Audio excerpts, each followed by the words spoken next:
saya sudah di depan. Oke, baik Bu.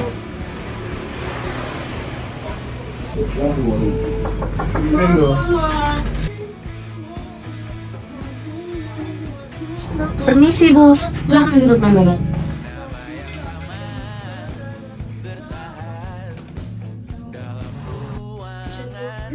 Namira, kamu sudah pernah lihat ini? Udah Bu, itu jadwal milestone proyek. Ya, benar.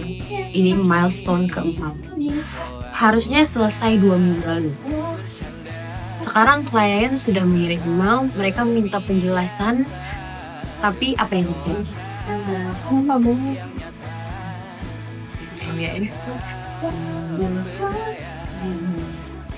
Beberapa hal yang terjadi di lapangan itu atas kendali kamu. Ini bukan soal beberapa hal aja, tapi ini sudah 2 minggu. Ini 2 minggu kita telat, artinya klien akan kecewa. Ini kontrak besar lah yang kita pegang, bukan main-main Bu. Jadi begini Bu, ada beberapa hal yang terjadi di lapangan yang membuat progres kami. Bukan beberapa hal, ini bukan soal berapa hal. Tapi ini kan harusnya udah kelar 2 minggu lalu. Ini 2 minggu loh Namira. Kita udah telat 2 minggu. Ini bukan proyek kecil, ini proyeknya Pak Teddy loh. Gila kamu ya, gila, bener-bener gila kamu. Saya udah lihat laporan-laporan yang kamu kirim minggu lalu. Semuanya kamu tulis progres itu selesai, lihat ya, 80%. Minggu keempat 85%. Sekarang kita malah belum selesai sama sekali. Itu kenapa bisa terjadi? 85% tidak bergerak ke 100% dalam 2 minggu. Ya Allah, ini progres besar bukan kecil Namira. Ya Allah Namira. Baik Bu, saya mengerti. Yang ingin saya sampaikan adalah Apa? Saya udah lihat semuanya laporan. Apa? Kendala teknis. Kendala teknis itu harusnya kamu sudah laporkan ke saya sejak awal. Bukan ketika saya sudah tahu dapat komplain dari orang, kamu baru laporin nih. Kamu lihat nih, orang ini emang udah banyak loh. Ini bukan pertama kalinya loh Namira. Saya ingat loh, ada pelaporan bahwa kinerja kamu itu kurang pada bulan Agustus atau Januari kemarin. Itu masih 1 tahun yang sama. Kamu lihat ini, saya nggak bohong, saya stres dari tadi mikirin sendirian. Jadi apa yang kamu kerjain sama tim kamu selama 2 minggu ini? kami tetap kerja Bu, tapi ya ada hambatan. Saya butuh jawaban konkret, bukan jawaban-jawaban kamu kayak gini, hambatan teknis, apalah itulah. Saya mana tahu masalah kamu kalau kamu gak laporan ke saya. Kalau kamu laporan ke saya akan kasih tahu solusinya. Kamu bilang tadi hambatan. Apa masalahnya? Kompetensi tim? Atau masalah manajemen waktu? Masalah gaji? Masalah apa? Kamu harus kasih tahu saya. Aduh, Namira ini. Baik Bu, saya akan pastikan timnya bekerja lebih keras Bu. Aduh, Namira itu lagi jawabannya. Kalau nggak teknis, maaf, baik Bu, oke, siap, oke. Itu bukan itu jawabannya yang saya mau. Makanya saya ngajak kamu keluar tuh biar refresh otak. Saya capek di kantor, dengerin komplainan ini, komplainan itu. Pokoknya saya nggak mau tahu. Saya terima minta maafan kamu, tapi saya minta besok laporan itu lengkap di meja saya jam 8. Jam 10 kita akan adakan rapat. Ngerti? Baik Bu, saya mengerti. Ini laporannya kamu bawa aja. Silahkan tinggalkan saya sendiri. Terima kasih Bu, permisi. Percaya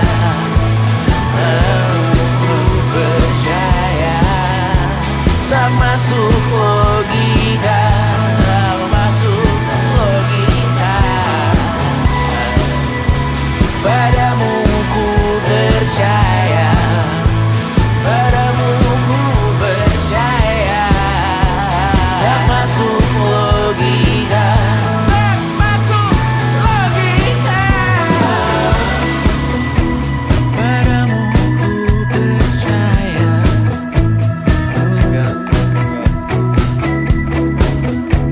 Tak masuk logika. Ada isu koordinasi dengan tim vendor eksternal. Menunggu konfirmasi dari Pak Dedi.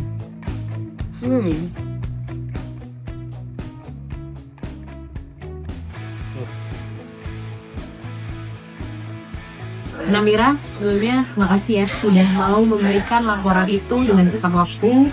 Sebelumnya saya ingin bertanya dulu sama kamu. Baik, Bu. Baik, sekarang kita coba bereskan bersama-sama. Saya akan menghubungi Pak Dedi. Kalau dalam waktu 24 jam ini beliau tidak merespon dengan baik, saya akan eskalasi ke manajemen vendornya langsung. Dari wewenang saya, harus saya lakukan sejak awal. Kalau saya tak tahu terjadi ini. Yang kedua, untuk klien ya, kita perlu siapkan surat klarifikasi. Kita kirim resmi oleh email beliau. Saya akan tanda tangan dan saya akan siap sekarang juga. Masalah ini sebagian terjadi karena jalur komunikasi yang kurang tepat. Komunikasi internet tidak berjalan. Dan itu tanggung jawab manajerial saya sendiri. 3, 2, Kita harus kerja sama, kita kerjain bareng-bareng. Dan kamu Namira mulai sekarang kalau ada hambatan apapun sekecil apapun tolong lapor. Saya akan membantu 48 jam. Tidak perlu tunggu sampai besar masalahnya. Itu bukan beban, itu justru informasi yang saya butuhkan untuk mendukung kami. Siap, saya akan membantu menyiapkan draftnya dan saya akan langsung melapor jika ada kendala. Terima kasih, Bu. Kita selesaikan bersama-sama ya, Andi.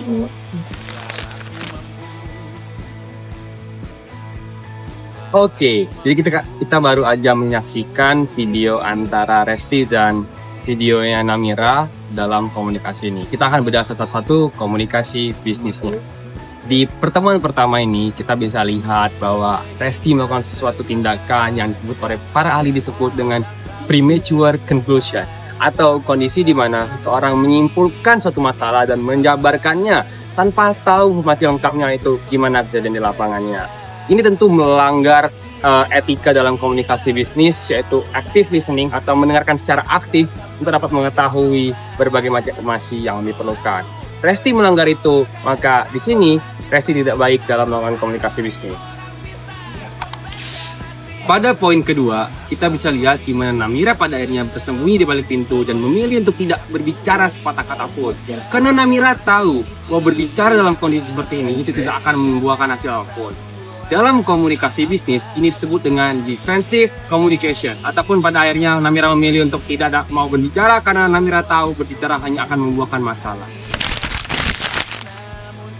Poin ketiga, yaitu adalah titik balik. Inilah momen yang paling penting, yaitu saat Resti menemukan catatan kecil Namira yang pada akhirnya dia mengetahui bahwa ternyata karyawan aku itu sudah menyiapkan informasi penting, namun karena tadi Resti tuntutan sebagai seorang pemimpin, dia harus mengambil keputusan dengan cepat yang pada akhirnya dia impulsif dan dia melakukan kesalahan. Hal yang membuat pada akhirnya Resti menjadi sadar adalah yang biasa disebut dengan selective attention, yaitu Resti berusaha untuk mencari detail-detail kecil yang dia tinggalkan misalnya, dan pada akhirnya dia menemukan dan dia mengakui kesalahannya sebagai seorang pemimpin. Dalam kerangka komunikasi asertif yang ada dalam buku Assertiveness of Work yang dibuat oleh Catback and Catback, itu menjelaskan bahwa perilaku yang pada akhirnya kita memang mengakui kesalahan kita, kalau kita kesalahan namun kita dan kita cari detail kebenarannya, hingga tindakan yang benar dan wajar sebagai seorang yang melakukan komunikasi. Di pertemuan mereka yang kedua, kita bisa lihat perubahan-perubahan yang terjadi pada komunikasi mereka. Ya, gimana pada akhirnya mereka yang tadinya konservatif itu berubah menjadi kolaboratif. Ini sesuai dengan penelitiannya Proxemis yang diadain oleh T. Edward, di mana pada akhirnya bentuk ataupun gestur tubuh menjadi salah satu yang penting dalam komunikasi. Lihat juga gimana pada akhirnya Resti memberikan ruang Namira untuk berbicara.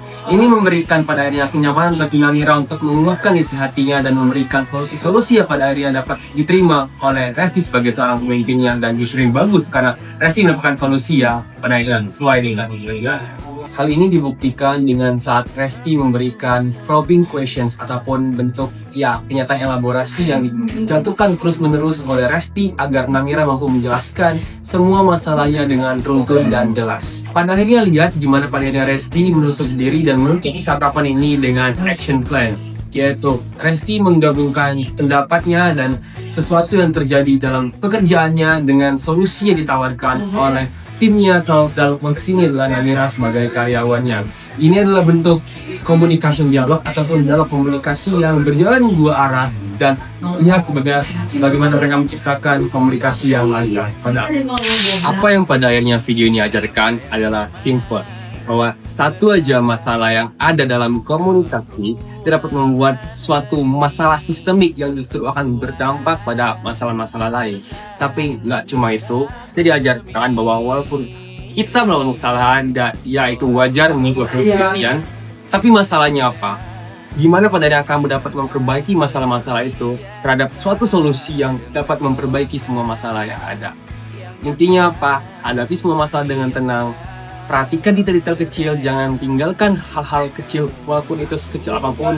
Dan ya, lihat gimana kamu akan mendapatkan output yang sangat baik dari komunikasi yang kamu ciptakan. Sini apa mungkin